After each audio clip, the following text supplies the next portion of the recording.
Last night, you spent 2 hours deciding what to wear to the party. This morning, it'll take you 2 minutes to list it on Depop and make your money back. Just grab your phone, snap a few photos, and we'll take care of the rest. The sheer dress and platform heels you'll never wear again? There's a birthday girl searching for them right now. Your one-and-done look is about to pay for your next night out. Or at least the ride home. Your style can make you cash. Start selling on Depop, where taste recognizes taste. What happened to her? Dad? On April 17th, the year's scariest movie arrives. Let the mummification ritual begin. Audiences are calling Lee Cronin's The Mummy glorious edge-of-your-seat horror. Terrifying from beginning to end. I really miss being a part of the family. And an insanely scary ride. Lee Cronin's The Mummy. Only in theaters April 17th. Rated R. Under 17, not admitted without parent. Atheists, agnostics, long-haired weirdos, short-haired weirdos, vandals, hooligans. The government, hug the government, love the government, hug the government, love the government, hug the government, love. Welcome to the Politics Guys. I'm political scientist Michael Baranowski, an emeritus professor at Northern Kentucky University. I am joined today by, after an extended absence, Cleveland area attorney and defender of freedom, Jay Carson. Hey, don't call it a comeback, Mike. So, what have you been up to for the last, I don't know, it's been over a year, Well, believe it or not. it's a long story. It's one of those, you're stopping off for a drink after work, and the next thing you know, it's a year later, you wake up in an Ecuadorian brothel and you're missing a kidney. So, You know, we've all been there. I'm still piecing it together, but yes, we can have more of my adventures over the last year as the days go on. All right. Well, then, we're looking forward to hearing all about that. But before we do get started, I want to thank Annie, who's a new yearly supporter on Patreon, where you save 10% over month to month. Thank you so much, Annie, and for all of our supporters, actually. And while we're doing thanks, it's been a few weeks since I've been on, and I want to thank Trey and Ken for stepping in during a difficult period for me when I had to deal with failed cancer surgery for our dog, Gus, who we had to euthanize. It was a rough time. And I always appreciate my fellow hosts being able to help me out during times when I need some. So thanks so much. All right. So one final thing before we do get started, I want to let you know about another podcast I think you might really like. You know, red and blue states, sometimes they can seem so far apart. Well, they might as well be different countries like post-World War II, East and West Germany. And if you feel that way too, you should check out the Signal Award-winning podcast, The Future of Our Former Democracy, from our friends at More Equitable Democracy. They're back for a brand new season, and the show's going to be examining what the U.S. can learn from Germany's political history, including how the aftermath of Nazi Germany shaped a more resilient democratic system and what that might mean for America's current challenges. Co-hosted by Heather Villanueva and Colin Cole, the podcast blends sound-rich history and contemporary analysis to explore how lessons from Nazi Germany shaped a resilient political system and what America's current democratic challenges expose. You can follow The Future of Our Former Democracy on Apple Podcasts, Spotify, or wherever you're listening now. So is the 6-week-old war that President Trump and Israel launched against Iran over? Well, it depends on whom you ask and where you're at, I suppose. I mean, this week, President Trump pulled back from his threats to take out all of Iran's bridges and power plants and his later even more grandiose threat to end Iran's civilization. Instead, he accepted a 2-week ceasefire brokered by Pakistan. Now, both sides immediately declared victory, with Trump saying on Truth Social that we have complete and total regime change where different, smarter, and less radicalized minds prevail. Now, the reality, well, the Strait of Hormuz is still effectively closed. Iran's demanding ships get permission and pay $1 million or more per transit. Israel launched its heaviest strikes on on Lebanon, within hours of the ceasefire announcement, killing hundreds, and Iran responded by, shutting the strait back down. Vice President Vance, Jared Kushner, Steve Witkoff, they're in Islamabad now for negotiations, and Iran's demands include things like sanctions relief, enrichment rights, compensation. Trump's demands, your guess is as good as mine, an end to Iran's nuclear program, but who knows what else he might be willing to settle for.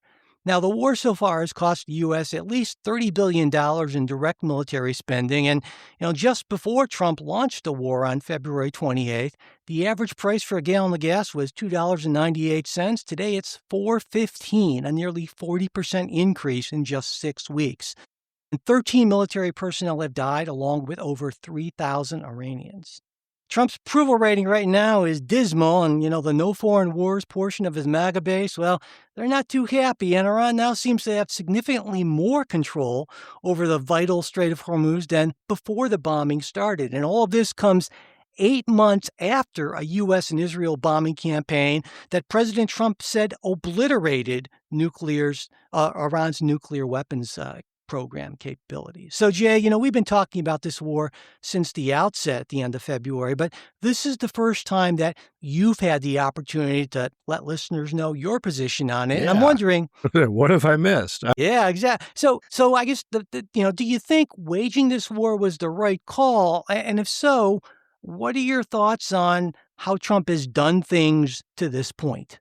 So the Iranian regime has, for the past almost 50 years, been one of the worst, if not the worst, actor on the international stage. I think there is a crucial interest for the United States and for the world to ensure that the Iranian regime, as it's currently constituted, never gets a nuclear weapon, or also that they don't have ballistic missile capabilities to project conventional weapons. So on that front, I think this is a problem that was not going to go away without some sort of U.S. action. I don't think it's not a situation where there would have been attrition, or there were a new, more moderate regime come in. The fundamental of the regime is fundamentalism, right? And it's the destruction of Israel. It's the destruction of the United States. I don't want to oversell this, that Iran presents like an existential threat to the United States, that it could destroy it. But, a nuclear-armed Iran, even with a suitcase nuke, in New York Harbor or up the Potomac, could cause substantial problems. A nuclear-armed Iran attacking Israel, could create a second Holocaust. I mean, and it's sort of, the Iranians have never hidden the ball about this is what we'd like to do, despite all their protestations of a peaceful program. So on that front, I think I support the effort. In terms of what comes next, the prosecution of it, how are we doing? I think I'd say I'm willing to sort of still wait a little bit. We're still really very early. On the one front, we have had incredible success in destroying their military infrastructure. And now it's, they've turned to sort of the one weapon that they've had that they've been unwilling to use before, the Straits of Hormuz, simply because it hurts them too to have that shut down. Also, I'd say in terms of the strategic importance of this, having an irrational, hostile regime that controls a choke point of, was it 20% of the world's oil? I'm not positive what the number is, but I think that's the one that's usually quoted. That's important, not to have that strategic choke point be able to be held hostage by a rogue regime. So on all those fronts, I think there's a good strategic case for the war. I think there's a good moral case for the war. Is the prosecution of it something that the American people will sit through, right? If it takes longer than we think, if it requires ground troops, if it brings in more casualties, those all remain to be seen. But that's my quick overview, right? And again, I'm catching up and sort of trying to condense a lot of the things I might have said over the last month had I been here. But so that's my quick answer. As to the actual question of what's going on now, I'm sort of reminded of the John and Yoko Christmas song. To paraphrase, it's sort of, war is over if I want it. And I think that's sort of the way Trump looks at it, right? I mean, he thinks they can just sort of, well, okay, I've won. And I don't think he really believes that. I think he's going to need to make sure that there is a Strait of Hormuz solution. And whether that's completely taking back the strait, as he has suggested at some point, the toll booth sort of solution, which to my mind would be a bad choice. That would be a deviation from what we've seen for since World War II, sort of the last the idea of freedom of the seas and freedom of commerce. And I think that could set a terrible precedent. So, and my sense is that Trump's smart enough to get this. He understands the strategic value. So that's my quick summary of a 4-week war in a couple minutes, just being back. Well, I think what some people would say is, well, we were in a situation where we tried to break the Iranian regime. We failed to do that. Donald Trump tacoed out on his Taco Tuesday, as Trey called it, and so he declared victory and actually left the U.S. in a weaker position than when he started the war. Right. I mean, so you could. He says he's going to destroy a civilization. Everyone gets upset. Doesn't destroy the civilization. No, then everybody's upset about that.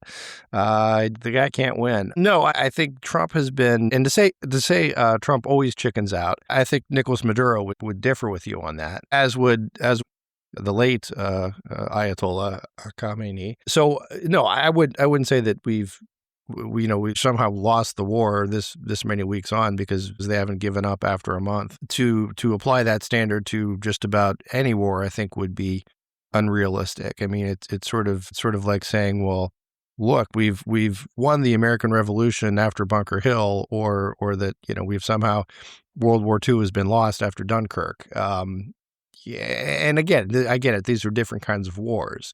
These are not sort of long occupation, troops on the ground. The pace of war is necessarily faster today because of the technology. But when you've had most of your leadership killed and your entire Navy sunk, and I think, again, I don't know what the actual numbers are, but the numbers that are reported from the Defense Department of, 80% of their ballistic missile capability destroyed. And, I do see on TV a lot of stuff blowing up. My sense is it's hard to credibly create. What's the advantage here if we destroy the country but leave the regime in place, and also now with this great new tool that they have? I understand what you're saying. It seems to me, at least, while certainly things can change, right now, without projecting forward, it certainly seems like things are worse than they were before Trump and Netanyahu embarked on this war of choice. Oh, and by the way, a war of choice that apparently was necessary because the Iranian nuclear program that the President of the United States said had been completely obliterated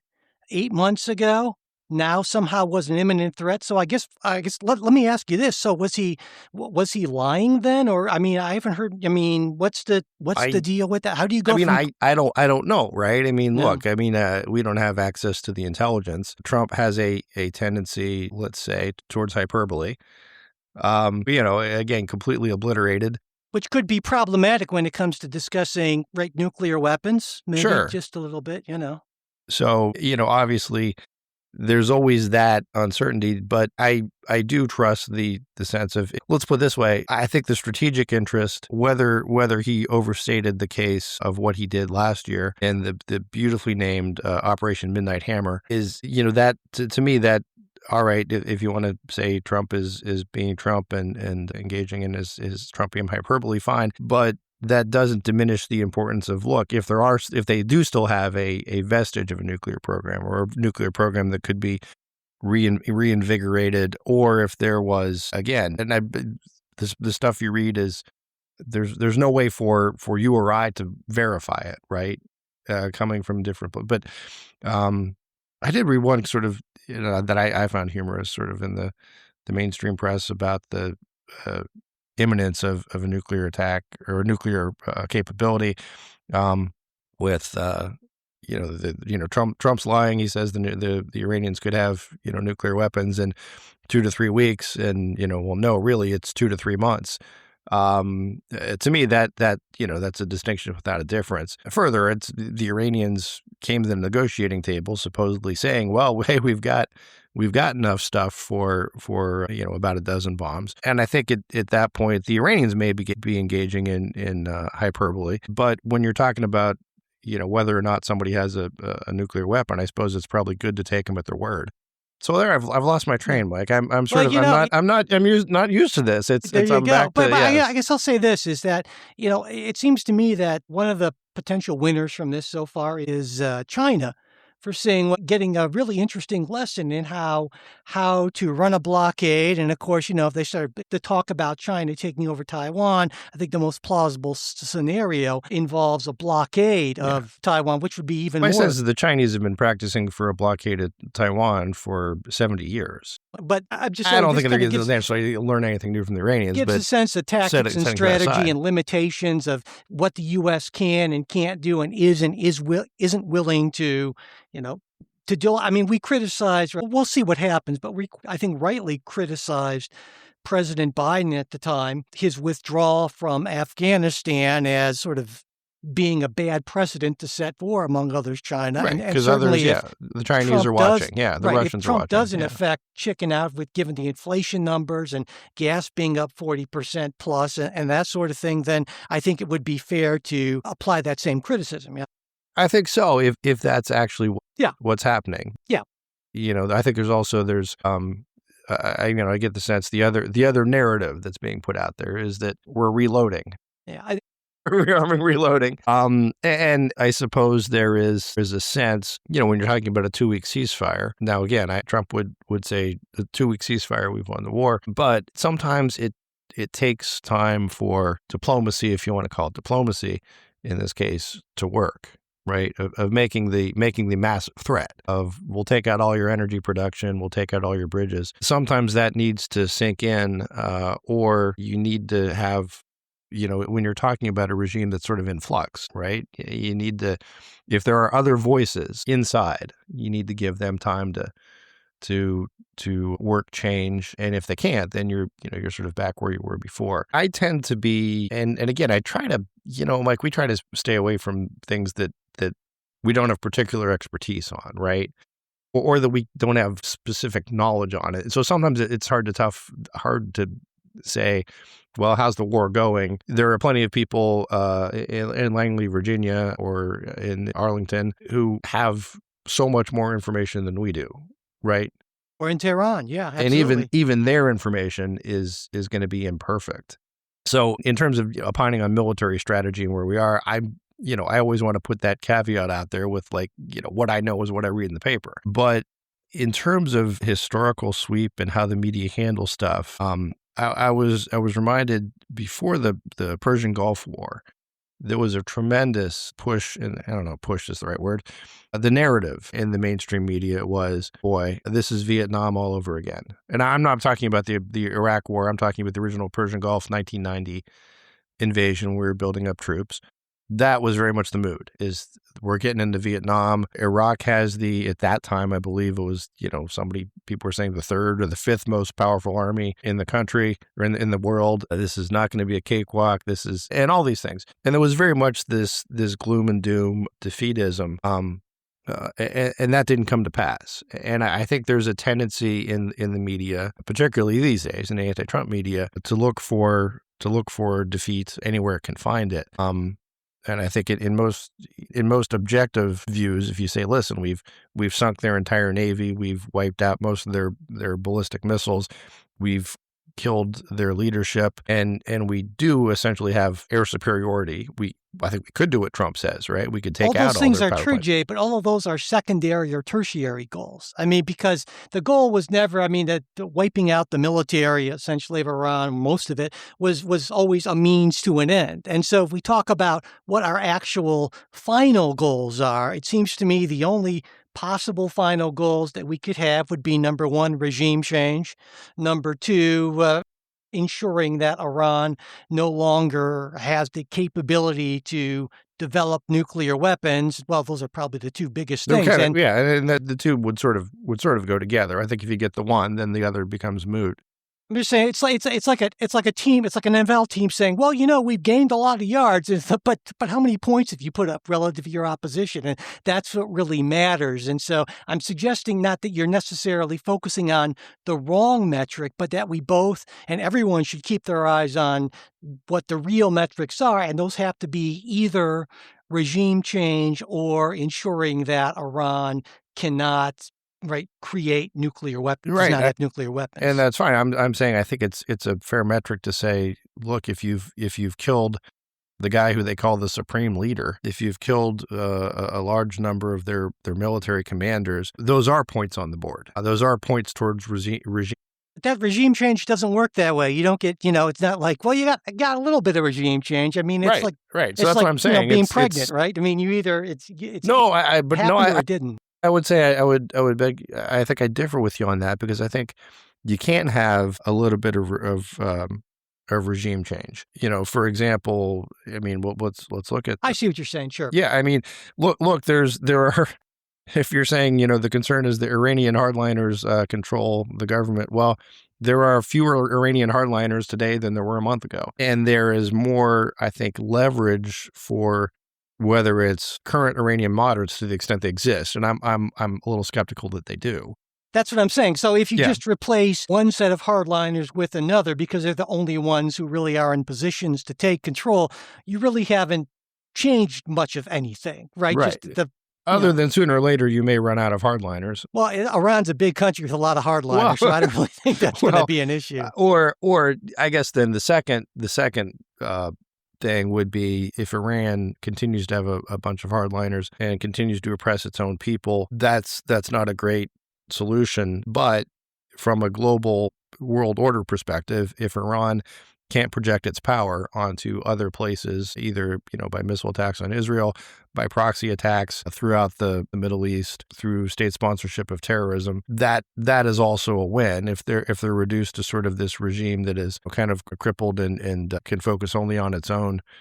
Again, I'd say that's the less ideal outcome, but it's still a better outcome than what we've had. I think there was some discussion early in the when the war started that you often before the Iraq War, and this being the 2000s Iraq War, there was the sense of we could go in and we could do this and make things worse.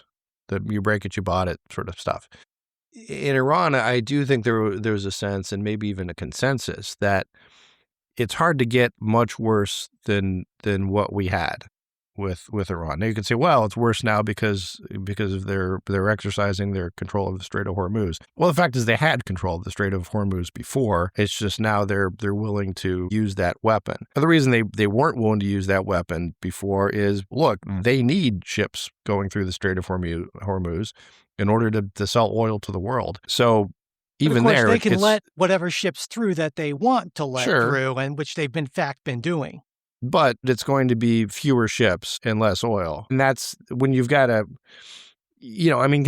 consider like the expenses that the United States looks at when we have some sort of natural disaster, be it a hurricane or let's say the LA fires and there is often this sense of, wow, we have this huge new big budget item because we have to help rebuild this stuff. Imagine that in a country that's had so much of its infrastructure wiped out and also devotes so much of its infrastructure to the military. That's difficult to make up in a country that is already economically teetering because of international sanctions. So I think, you can say, okay, well, we'll let some Chinese ships through. But those Chinese ships, that volume long term, I don't think can support the current regime. It could be a matter of what they can do. I mean, what they can do, of course, is make it enough of a pain point for the rest of the world through higher gas prices that for the rest of the world to say, well, look, this just isn't worth it anymore, and that's what they're trying to do. Again, that's not my military strategy. That's more my political economic strategy, and I kind of know more about that. But yeah. A question of who breaks first, President Trump or the Iranians, and we're going to find out, certainly. One final thing before we move on from this, Jay, is, everyone is familiar with President Trump's Easter Sunday message, I'll call it. Tuesday will be Power Plant Day, Bridge Day, all wrapped up in one in Iran. There will be nothing like it. Open the effing strait, you crazy bastards, or you'll be living in hell. Just watch. And then praise be to Allah.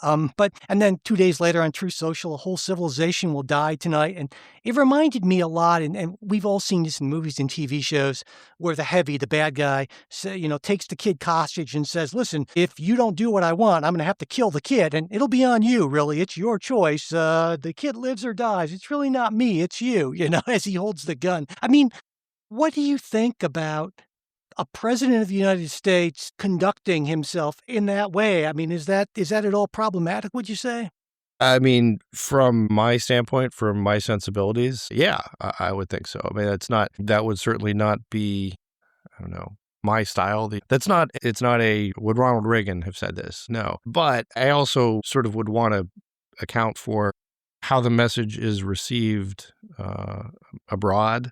It's kind of You mean, funny. do you mean how the message is received abroad in the sense that a lot of our allies are like, wow, this guy's sort of unstable, isn't he? Yes. Yeah. Yeah. Okay. No. Well. No. Exactly. Yeah. And that's what I was just going to say. If you recall, I mean, there were plenty of people back in the 1980s who said Ronald Reagan's a madman. He's clearly unstable. Trump said, hold my beer. Yeah, I'll show you. But there is something I think to be said for the so-called madman theory of diplomacy, whether I endorse it personally or not. In the sense of the Iranian regime, we were like, look, this guy's so crazy, he just might do it. And I think that's something that while you can say Trump chickens out occasionally.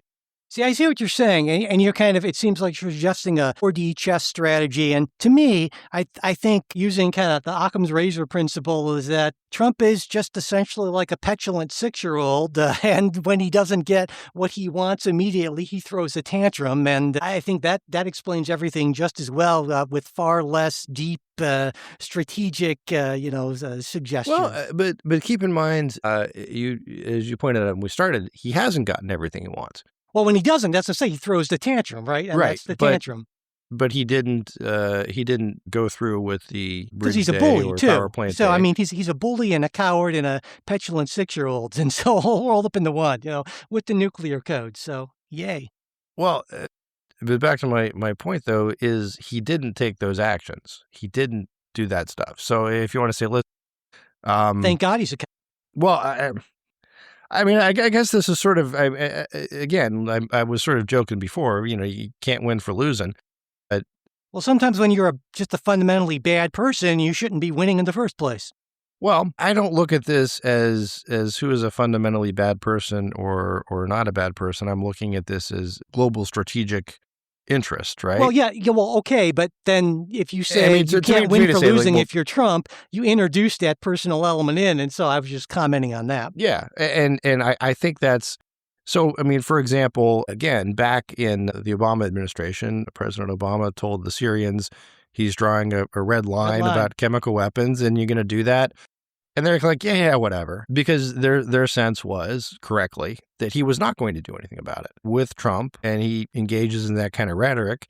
And after, look, again, I want to point out a lot of the Iranian leadership has been killed. You're going to take those threats a little more seriously. It isn't well, look, this is a red line and we'll ignore it and nothing will happen. It is he just might do it. And I think there's some diplomatic advantage in going to the brink and saying he just might do it, and then saying, okay, well, no, I'm not. I'm going to give you a chance to work out. Well, that means in his words, let's get a deal. So, I mean, I think that's the point we're in. So, I guess my argument is I'm not ready to pass judgment on that whole effort yet. Let's see where we are at the end of the ceasefire, right? Let's see where we are, if there is a deal. Yeah, that's fair. Yeah. My sense is there won't be a deal, and then we'll go back to bombing, and we'll see where we are after that. That sounds about right to me. Yeah, I would say so. Fox News is now streaming live on Fox One. When it matters most, turn to the voices you trust. We go beyond the headlines, bringing you the stories you won't hear anywhere else. Live coverage, sharp analysis, real perspective. At home or on the go, stay connected when it counts. Stream Fox News on Fox One. Download today. Did you ever wonder what sort of president you would be? The populist hero, the backroom dealer, or a pragmatist who actually gets things done? Well, you can find out for yourself by stepping into the Oval Office with Fantasy President. It's a deep dive political simulator where the weight of the free world is on your shoulders. You can balance over 30 stakeholder groups from Wall Street to the AFL-CIO and navigate a high-stakes diplomacy system with 6 world powers. They've already got over 10,000 players building their own administrations, testing radical policies, and fighting for their legacy. And the best part is that it's in an open alpha and completely free to start. Check it out at fantasypresidentcareer.com, and you'll also find that link in our show notes. All right, Jay. So moving on Monday, the Department of Education terminated 6 civil rights settlements negotiated under the Obama and Biden administrations that protected transgender students from discrimination in schools across 5 states.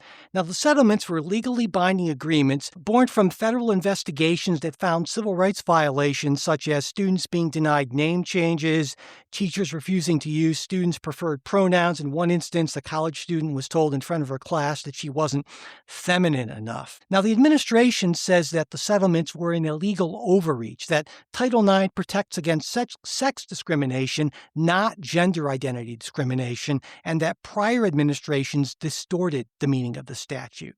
Now, in at least one case, this is Delaware Valley, Pennsylvania, the administration didn't just walk away from the agreement. It actually ordered the district to reverse its trans student protections or face investigation and funding cuts. And the school board then voted unanimously to comply, understandably. And meanwhile, Sacramento City Unified says it will maintain its protections, but that district faces something around a $170 million deficit and a potential state takeover, and noncompliance could just add a whole lot of other funding issues, headaches on top of that. So we'll see how that goes. But Jay, I thought in talking about this story, the best place for us to start, where I like to start with these things, is the actual law itself. Now, Yes. Title IX refers to sex and makes no mention of gender identity. No one disputes that. So, in your view, was it reasonable for the Obama and Biden administrations to conclude that sex in the statute encompasses gender identity? No, it was not.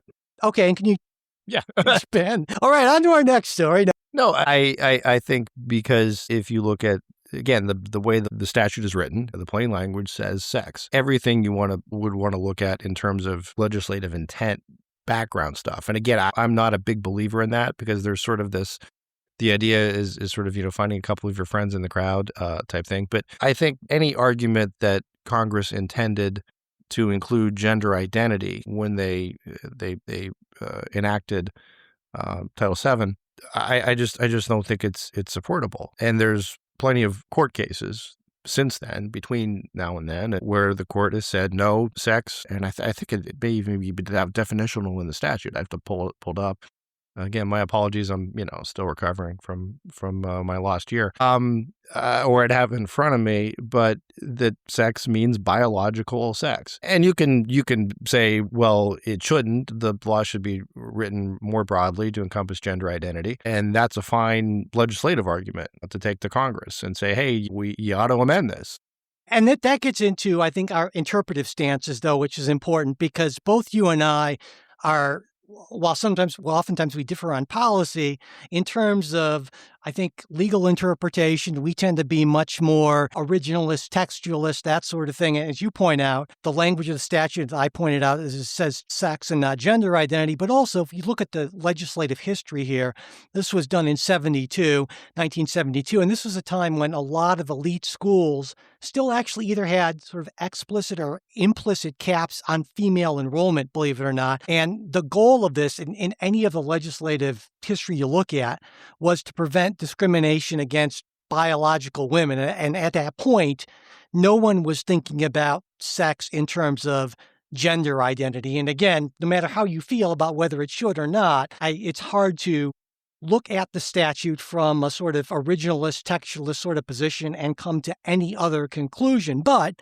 if you kind of believe that these terms change over time and therefore you can be a little looser with the meaning, well, then I can see where you can get from there to where Obama and Biden got. I just don't agree with that interpretation. I think it's even a harder argument to make when it comes to a statute, as opposed to, and this is sounds sort of counterintuitive, right? As opposed to the Constitution. For example, if you say, well, listen, the Constitution was written 200 years ago, and they intended it to be long term, and I think there's an argument whether they did or they didn't, right? I think there's plenty of also contemporary from the framers era saying, look, we might need to change this Constitution or scrap it every 30 years or so. But the idea that for example, bearing arms in 1789 meant something different than bearing arms in 2026. I think that's not an agreement. That's not a view I ascribe to, right? The living constitution, so to speak. But I think it's more supportable in that sense rather than in the sense of here is a law that was a statute that is, you can say, well, statutes are tough to amend. And I suppose they are, but not nearly as tough as the Constitution is. And it's something that was passed contemporaneously in living memory of quite a few people. And it's look, if Congress wanted to change the statute next week and say, add and gender identity, they could do it. The fact that they haven't indicates there's not a widespread political will to do so. And again, you can like that or not like that, but I think otherwise to allow one, I mean, I'm not crazy about allowing judges to do that, much less allowing the executive branch to sort of on its own expand a statute and then, do sort of the sue and settle strategy, right? It's essentially kind of a friendly lawsuit and then the, right. Oh yeah, you got us, and which look, I think it's a useful political tool. I think it's of, dubious honorability, right? I mean, but well, that's a different question. Yeah. But I think you and I agree on this point. Now, I would be much more open to being in favor of an amendment to Title IX, saying adding Title on. IX. I said Title VII before. Yeah, my apology. Yeah. But you would not be in favor of that probably, but I would be much more likely to be in favor of that. But that's not the reality we live in. But I think there are two levels of this, because what the Trump administration did here sits in kind of a broader context, and that's they've opened at least 40 civil rights investigations into various educational institutions that provide various protections for transgender students. So I think it's one thing to say, listen, we're pulling out of these consent agreements because we believe that the understanding that they were entered into under there was a lack of legal authority to enter into them. Exactly. Yeah. It's one thing to do that. And so you can say, you know what, the federal government shouldn't be misinterpreting legislation to advance an agenda. I'm with you on that, whether it's from the right or the left. But it's another thing to say, as in like the Delaware County, the system, Valley County, whatever, that, well, we should actually actively get involved and threaten federal funds and tell local school boards and states how to run their educational systems. That, to me, that's a level of federal interference that I think especially anyone who has libertarian leanings should be uncomfortable with. Yes and no, because let's think through this a little bit. First, the premise of saying the federal government shouldn't get involved in litigating and enforcing civil rights issues. Well, look, that kind of takes us back to Eisenhower sending in the National Guard to enforce desegregation. I don't get the analogy because the analogy is there's two, both are civil rights laws in the cases. And again, I'll say if we start with the premise that Title IX is enacted to protect discrimination against biological women. And again, some people might not like that premise, but I think that's the premise that exists. And you have a situation of biological men who identify as women competing in women's sports. In that case, you would have a situation where you would have biological women who are being discriminated against because they do not have the same opportunities in that sport as a biological man would. And again, setting aside all the, who's got how much hormone treatments and all that sort of thing, I think that you can say, no, the government, look, under Title IX does have that authority and, in fact, obligation to say, hey, I think there's discrimination happening here. And much is the same as the government had the obligation when there was racial discrimination happening. And if that's where it stopped, Jay, I would be inclined to agree with you, at least on the sports issue. But like I said, it's much more. I don't really see how you can argue that there's sports is the easiest right. one of these. But they're telling these districts, these high school and these non-college districts, that Title IX doesn't apply to that really. And it does actually, but. Yeah, they're saying the opposite. They're saying it does apply. Yeah. Yeah. And I guess what I'm saying is that, okay, you can make a case, I think, sort of a reverse discrimination case when you're talking about participation in sports. Some issues come up when you're talking about access to restrooms, I think. Restrooms. Maybe. Yeah. But they're also going into things like, well, I don't see how having somebody use their own preferred pronouns. I mean, that to me seems like a generally applicable principle, right? With no necessary relation to gender identity. You use the pronoun requested by the student. And maybe you say, okay, if the student is a minor, well, then that requires parental or guardian approval, that sort of thing. I think name use can be a similar sort of, well, a little less clear because you can say, listen, we're using everyone's legal name, but also sometimes kids go by different names. You might call, Joe, Chaz. Yeah. No, I would agree with you that there is a spectrum of that government interest, right? And I think it's strongest in areas like sports, and then the restrooms, and then some of the others. But when you get to things like pronouns, I think there is less of a government interest in ordering districts to have certain policies regarding pronouns. Now, I will say, and I don't want to confuse things, but on the flip side, there have been courts, the Sixth Circuit being one of them, that have recognized that a district policy that would require teachers to always use preferred pronouns would be unconstitutional, that you can't discipline a teacher. Now, again, that's not settled law across the country. That's, precedent in the circuit in which we sit. But, I think that's sort of the flip side is the courts have said a district cannot require a teacher to use preferred pronouns. Can the federal government require a teacher to not, use preferred pronouns? And I would look from a authority standpoint, do they have the legal authority to do so? Contingent on funding? Probably. Does it seem like a political overreach? I think it does.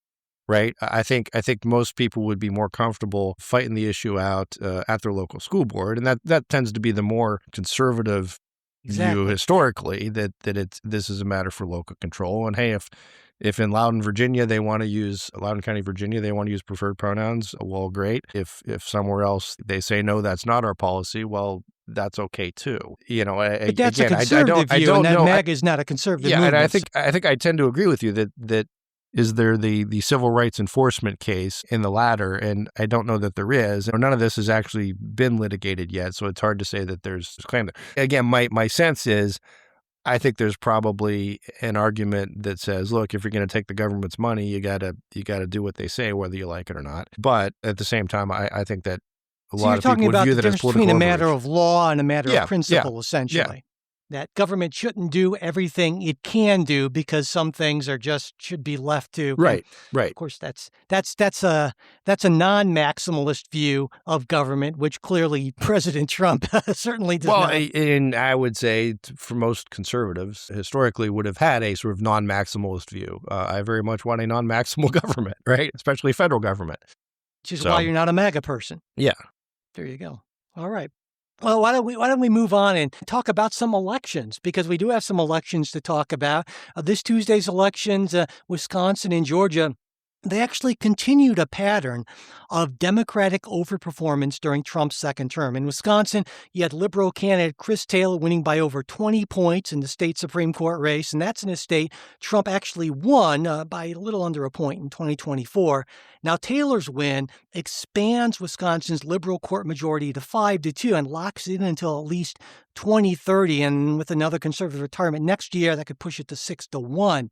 Now, in Georgia, Republican Clay Fuller held Marjorie Taylor Greene's old seat. She won by 12 points in a district that Trump carried by 37. The Democrat who was challenging for that position was retired Brigadier General Sean Harris, posted the biggest overperformance in any congressional special election since Trump took office again, a 25-point swing. And since Trump took office for a second term, Democrats have flipped 30 state legislative seats. Republicans have flipped 0. Democratic overperformance is averaging 11 points across this cycle, and Tuesday's results kind of blew past that average in both states. And so Republicans have been publicly brushing off Democratic gains in these elections, as Mike Johnson put it, one-offs and anomalies. Well, there have been an awful lot of these one-offs and anomalies now. And so, Jay, I'm wondering, what do you think about these elections and maybe even more the broader pattern? And is Mike Johnson just saying what the leadership says to kind of keep the troops motivated? Or do you think the results we saw this week, as well as that larger trend I mentioned, something that should be of real concern to Republicans as we gear up for the midterms? I think it should always be of concern, I think one-offs or anomalies probably understates it. But also if I'm being, responsible, you do need to look at the individual merits of each of these elections. And you do need to look at, we're talking about off-year, essentially primary cycle election, right? I mean, it's not even a off-year general, right? These are off-year elections held in February or March. And, does that give you a better sense? I mean, I think you have in those cases, the activists motivated. In the Marjorie Taylor Greene seat, I think you have the weird bounce of, look, it's a very Republican district. So I think it was probably always going to be the Republican seat, but the Democrats put up a good candidate. And then I think you also had a good number of disaffected MAGA voters who either didn't show or actually maybe crossed over to vote for the Democrat in this idea that, Marjorie Taylor Greene was a traitor. So, and this guy is not, I think what I'm saying is, and this is maybe too wishy-washy an answer, but I don't think you should discount this. And I'm sure Mike Johnson is not, being that it's his job that's at stake. These as one-offs or anomalies, but nor should you read into these situations. And again, a Supreme Court race, judicial races are always kind of different. To read something broader into that, you can say this is something of a snapshot, and it sort of gives you sort of the same information that approval poll snapshots do. And I think that's and also taking this is a midterm, off term, those factors. That's typical of the way these things go. So, I think you're right to not read too much into this. To me, I think the comparison basis that a lot of the media is using to sort of frame this is actually not the right basis. And what I mean is that we shouldn't be comparing Democratic performance in this cycle to how Kamala Harris did in 2024, because she might have been the Democratic nominee, but she wasn't actually the choice of the Democratic electorate, which, you talked about back in the day, which wasn't given the opportunity, right, to weigh in on the matter. And so I think a better comparison, a closer apples to apples comparison, is how Democrats did in 2017 and 2018, because that's the last time they were the out party in special elections. And when we look at that, we see it's very similar. They were overperforming on average around 10 to 12 points from Clinton's 2016 results. And so in those midterms, they flipped around 40 House seats. And I don't think that's going to happen. But I mean, it seems to me that this is sort of along the lines of what we would expect. Almost everyone is expecting Democrats to do really well in House races and regain the majority. Probably not get a Senate majority, but maybe pick up a seat or two here. And in fact, in those 2018 midterms where they flipped 40 House seats, the Republicans actually increased their Senate hold. They picked up 2 seats because it was just an absolutely brutal map for the Democrats that year. So to me, this is just not at all surprising. And I can see where some Democrats just desperate for a massive blue wave could say, oh my God, it's going to be humongous. But I think it's going to be pretty much what we thought it was going to be all along. I think that's right. It's sort of the usual principles will guide this, and the usual principles say that there's going to be a good number of Democratic pickups, more or less, depending on the state of the economy and the price of gas by the time we get to November. So I think that's more in line. Also, the other thing that's why I'm always hesitant to draw too much from these sort of special elections. Is the money's a little different too, right? It's you have this one election and then one side can pour tons and tons. That's a great point, because Democrats massively outspent Republicans in both of these. Yeah. And look, if look the Marjorie Taylor Greene seat, if I'm the Republicans, I'm going to say, am I going to spend a ton of money on this seat? No, because highest likelihood is that we carry it no matter what. But if you're the Democratic folks, you might say, hey, look, this is like the half court shot, right? I mean, hey, if we make this this would be this would be huge to say that we took this reddest of red seats. And hey, what else are we doing with the money right now? So I think there's some sense of that, and the idea of hey, even if we don't get obliterated, we can still say kind of claim victory and say, hey, look, we did a really good job in this really tough district. So I think there's that factor at play too, and that's why I'm always also hesitant to draw really broad conclusions for a general election from special election results. I'm with you there. Okay, I think we have time for one more segment, kind of like a little extended extra dose of Mike and Jay, Politics Guys Classic, while we can. And something I've actually been wanting to talk with you about because it's very specifically a legal story, and that's right in your wheelhouse, right? So, Yes. at the beginning of April, the Justice Department's Office of Legal Counsel declared that the Presidential Records Act of 1978 is unconstitutional, and it said that the president no longer has to comply with it. Now, the PRA, for folks not familiar with it, is that post-Watergate law that says that presidential records, they belong to the public, they have to be preserved, and they go to the National Archives after a president's time in office with a bit of a delay. Now, shortly after this determination, the American Historical Association and a group called American Oversight sued, and they're asking a federal court to say that the law is still valid and the White House and the National Archives still have to follow the statute. Now, DOJ is saying the law is wholly unconstitutional because it intrudes on executive independence. And so what the lawsuits are claiming is that the executive branch does not get to essentially erase a federal statute by announcing that the Supreme Court got an earlier related case wrong. And so it's kind of a clash between transparency and separation of powers. Like can Congress legally require that the presidential administrations preserve and turn over records? That's really their key question here. And kind of an important related question, though, is whether the executive branch can unilaterally declare a law unconstitutional and refuse to comply with it, which is what the Trump administration is doing here. So, Jay, those are two questions. Take whichever one you want first. So I'll take the second one first, and I would say it cannot. Okay. Sort of following up on my thought. Yeah, my terse side. That's it. It can certainly opine that something is unconstitutional and say we're not going to follow that up and until a court, most likely the Supreme Court, decides this and says we have to. So I think it's not a, to simply say that we're and Mike, this is a lot of the framers in even the original sense before Marbury versus Madison came along. George Washington was of the opinion that it was his job to decide whether something was constitutional or unconstitutional. And if Congress passed an unconstitutional act and told him to do it, he's like, well, no, look, I'm the chief executive and it's my job to make sure I don't do unconstitutional stuff that you tell me.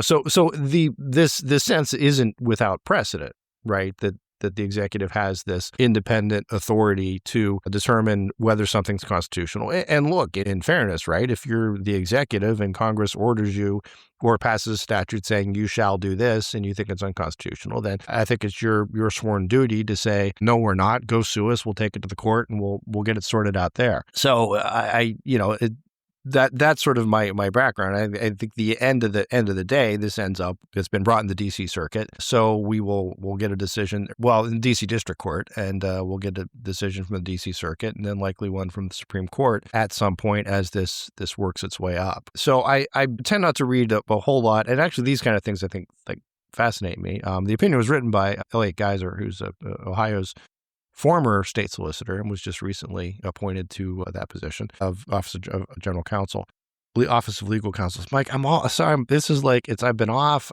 Yeah, you gotta shake the rust off. Exactly. Memories of Ecuador. I'm still sort of like. But let me say that the weird thing to me is that when I looked through everything and I read the various opinions in that, it seemed to me that the Presidential Records Act is the best way I could think of it describing is it's kind of a gentleman's agreement that is kind of dressed up like a statute. And what I mean by that is there are no penalties, there are no enforcement mechanisms. And so it was basically based on the assumption that future presidents would just kind of comply in good faith because... And there's also, the sense of the assumption that you're not just going to erase the tapes. Yeah. As Nixon did, right?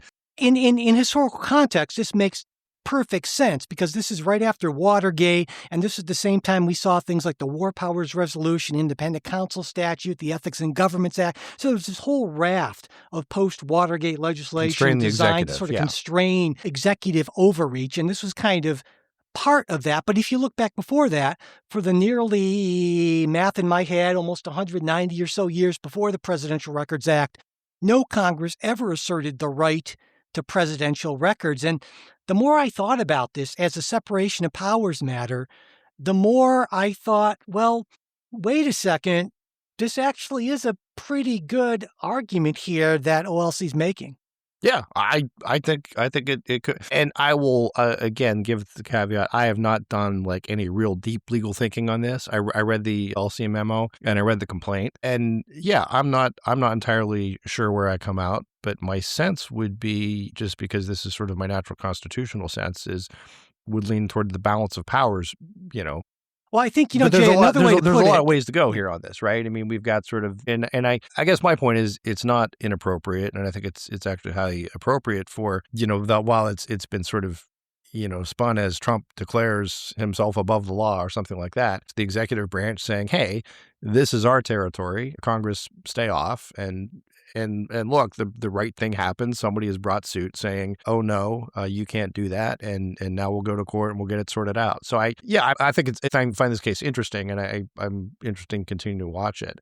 I think to me, what really moved me over to actually kind of agreeing for the most part with OLC's view is I thought I shifted the context a little bit, and I thought, well, how would I view this if Congress passed a law that required that records of Supreme Court, their conferences, their memos, their draft opinions, that all that be retained and turned over to the National Archives after a certain gap in the name of transparency, historical preservation, that sort of thing? I'd be like, well, wait a second. No, you can't, because it's not just, I want to be clear, the Presidential Records Act isn't just about requiring that records that were already there be turned over. It actually has sort of these affirmative record creating requirements in them. It's really quite expansive when you read the legislation. And to me, just on the face of it, when I started thinking about it in terms of separation of powers, I just thought, wow, yeah, this is fairly problematic. And one case that's sort of on point, but not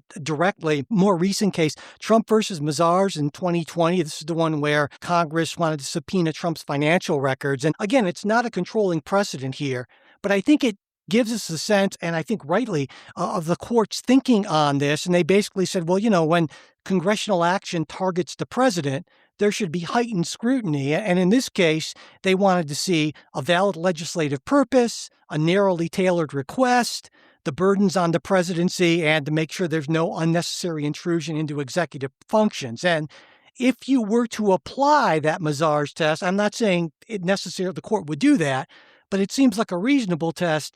Wow, well, the PRA fails pretty much every prong of that test.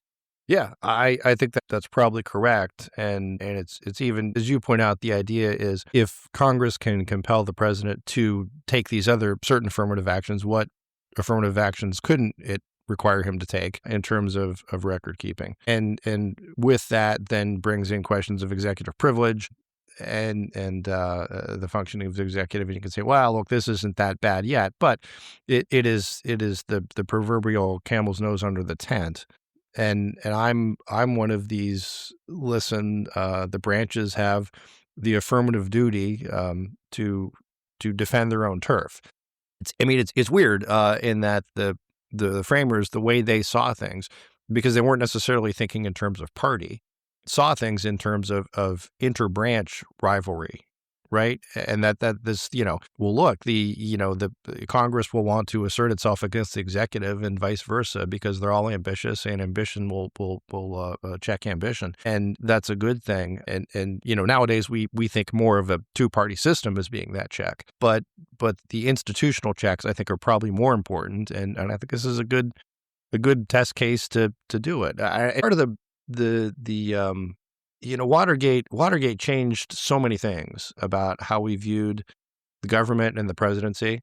And it's not that Nixon's, the term so often used, the imperial presidency, right? That sort of reached its apotheosis with Nixon.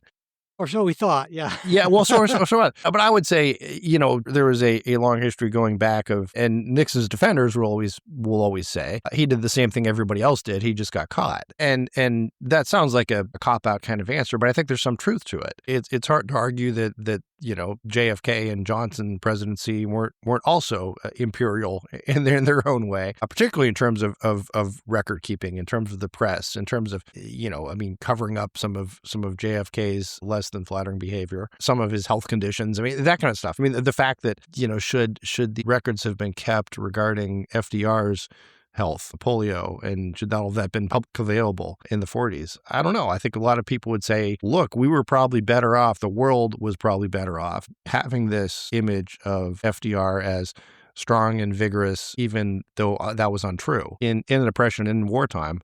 That would, there's that wouldn't apply that, to say right? Joe Biden and his competence. Right. And I think, then the other argument would be, should there have been? But I see what you're saying. I think there are two different questions here. And the one question I think we both agree on is, can Congress compel the executive to create and keep certain records? And I think to me, and it sounds like to you, the answer to that is likely no. But the second question, the more fundamental question in some ways, is should presidential administrations make a good faith effort to create and keep as extensive a record as possible of their presidency, of their administrations? I think both you and I would say absolutely but that's a different question. And I think there's to some extent built-in incentive to do that, and just it may be sort of a warped incentive, but to preserve the legacy, right? Or whitewash it, depending on how you want to. That's what I'm saying, why it can be sort of perverted that you can say, well, I want to. But it's sort of a weird thing. I would think most presidents tend to think that most everything they did was really good, and that's why there's almost like an anti-whitewashing of the would Trump try to scrub all the records? Well, no, they were all perfect conversations. It was a perfect Why phone call. Yeah, exactly. Yeah. You ought to have this to display the perfection of the phone call. So I don't know that there's a sense of deleting stuff. The Nixon thing, of course, came about more when he was caught doing something bad, and they said, "Aha, we want the evidence. We know there's tapes now. Let's get the tapes." And then 17 minutes come up missing. And that was that was the Supreme Court case. It was Nixon versus, I want to say, General Services Administration or something, and that's the argument in part that the Historical Association, that oversight group, are relying on to say, well, this is actually the controlling precedent. But it's a slightly different thing, I think, because that was designed as a one-off, specifically subpoena for Nixon's records. And also, there was no record creation requirement in that legislation. It was just turn over what's already there. Yeah. And I think the other distinction, lost it. I had another distinction. And it was a big one. Yeah, it was. The other, never mind. I'll come back to that next time on. There we go. All right. But I was going to mention the Nixon secretary who allegedly erased the 17 minutes was Rosemary Woods of Youngstown, Ohio. Wow. So again, hometown hero. Maybe that's what I wanted to throw in there. There we go. Yeah, absolutely. But I think most presidents would say they want to keep most of their records, most public, and because they're going to view themselves favorably. I think I'll just kind of close this out by saying that it seems to me there's a broader pattern here that's kind of culminated with Trump, in that there are a lot of things in government that are not maybe legally binding, but they're traditions, they're things that are done out of kind of good faith understandings. And of course, we've seen an erosion of that. You're speaking the Burkean language now, right? There you go. It is, yeah. And so when one or two actors in a system decide to remove themselves from that system, the system can oftentimes kind of route around them. But when it's the main actor in the system, when that person rejects those norms in a major way, that's really difficult, because then the system has to sort of struggle to figure out how to reconfigure itself to deal with this. And so I think in a lot of ways, a system that was designed for a more, I'll use the word genteel or gentlemanly, if you will, era, whether that was true or not in some other ways, certainly was true politically. And so just still is not capable of dealing with how someone like a Donald Trump approaches the presidency. Yeah. So it has come back to me, the point I was going to make, that the Nixon subpoena was at that point related less to creating new duties and more to oversight in terms of violations of current law. Yeah. There's your valid legislative purpose. The other thing that strikes me, that you mentioned Joe Biden briefly, and because I think that's interesting. At what point is there congressional duty there? On the one hand, it would be fascinating to see what the records are, what the records show regarding his capabilities while in office. At the same time, I think there could be an arguably much stronger congressional justification to looking into the competency of the president as it's happening. if you follow me. And I think that's sort of the similar thing of, Nixon is the president actually a crook? We need to find this out. And with the Biden thing, you could say, well, is the president competent to be making these decisions? These are things we need to find out. And I think the remedies, as I usually think, would tend to be political as opposed to legal. I mean, right? Which goes to that sort of gentleman's agreement type thing, right? It just sort of says like, hey, if you're not sharing all the records or covering all the records, well, then you've got to live with the political presumption that there's something to cover up, and you lose on that, or maybe you don't, depending on your political skills. Which can be frustrating for someone who wants some sort of clear and direct way of taking action, but that's how it is. Yeah. All right. Well, Jay, I've thoroughly enjoyed this somewhat slightly extended version of your, don't call it a comeback, but your appearance today, I guess we'll say. So no, it's been good to be back because I've missed doing this, and I will be back further in the future, and with even bigger and better and more beautiful podcasts.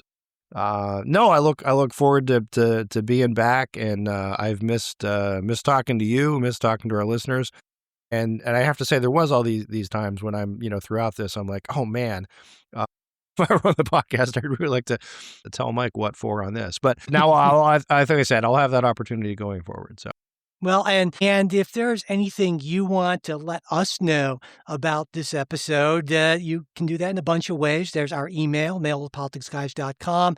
Also, Facebook and X. We always put the links there in our show notes. And of course, if you are a supporter, there's our Discord discussion forum. I'm on that all the time. A bunch of other folks as well. That's just one of the perks you get. If you are a supporter, you also get ad-free versions of everything we release and the full-length midweek episode instead of just that 15 preview as well. And so if you're interested in that, you want to check it out, you can support us on Patreon, even sign up for a free trial. We always put the links to that in the show notes. You can also support us through PayPal and Venmo and just, random drops of, Krugerrands and gold bars in our general vicinity. That works out just fine too. And also, if you're in a position where you're just simply not able to support the show financially, but you would like to get that full midweek episode, totally not a problem. Just send me an email, mike@politicsguys.com. I will get that set up for you. And whether you're a supporter or not, we would really appreciate it if you could subscribe, rate, and review us on whatever podcast app you use. And also sharing episodes on social media is a big help. And finally, before we go, as always, a very special thanks to our fantastic executive producers. They are Wilma Moreno, Daniel Toe, Ryan Beasley, Don Oglesby, Derek Schmidt, Dakota Heath, Jason Chrysler, Dave Dean, Jeremy Larson, Brian Matza, Jody Marie Miller, and John Fugate. We'll be back with a new episode next week. We hope you'll join us.